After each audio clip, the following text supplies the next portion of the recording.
এটাকে cut and fold করতে হবে। দুধটাও লাগবে তোমার, প্রথমে দেবো 1/4, যদি লাগে তারপরে আবার 1/4 দেবো। আর এটা কাটিং হবে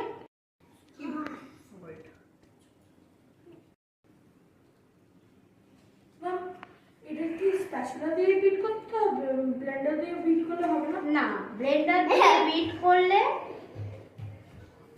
দেবে যাবে। যেই আমি দুধটা মিশালাম এটা তো ফোলে ওটা দেবে যাবে, এর মধ্যে একটা গর্ত হয়ে যাবে।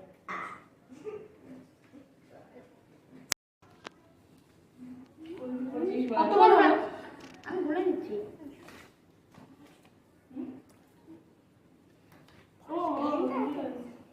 তারপর তোমরা কি করবে, তারপরে এরম করে দেখবে এটা এরম করে পড়ছে কিনা, ঠিক আছে?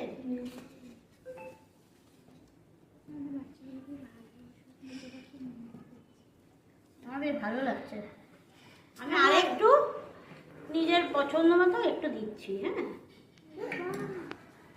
না দিলে না না দিলে চলবে না। তোমরা করতে করতে যখন শিখে যাবে তখন এই দুধটা একটু কম বেশি হলেও কোনো ক্ষতি নেই।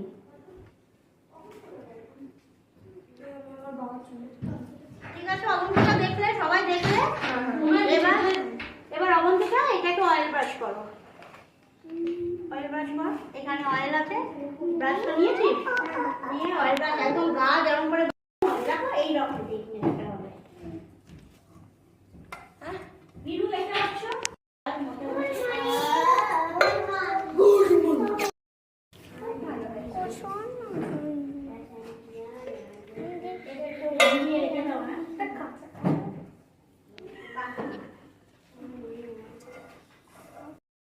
এটা যে যেরকম শেপের কন্টেনারেই করতে পারো। যখন ঢালবে তখন একটু উঁচু করে ঢালবে, এরকম করে। ঠিক আছে,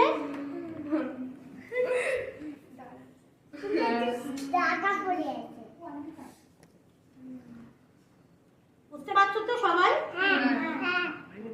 কে কে বুঝতে পারোনি বলতে পারো, কোশ্চেন করেছিল তখন এরকম করে 4 বার।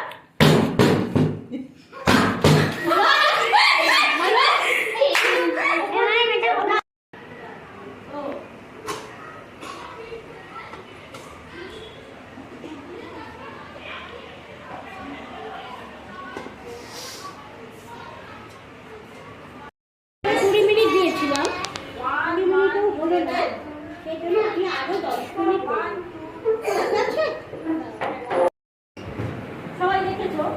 এবার এটা একটু ঠান্ডা হলে এরকম একটা ছুরি বা বাড়িতে যেরকম ছুরি থাকে এটাকে এক সাইডে একটু টাচ করে এরম এরম এরম এই যে, ঠিক আছে হলো।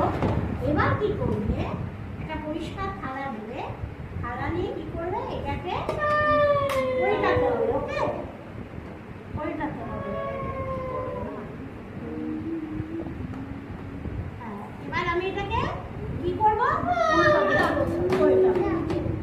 রেডি 2 1 3। এবার এটাকে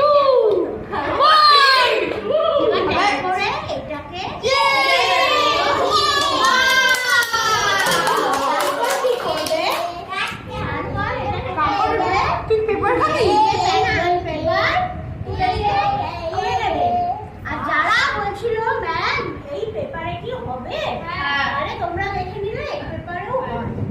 দামি পেপার কিনে না, ঠিক আছে?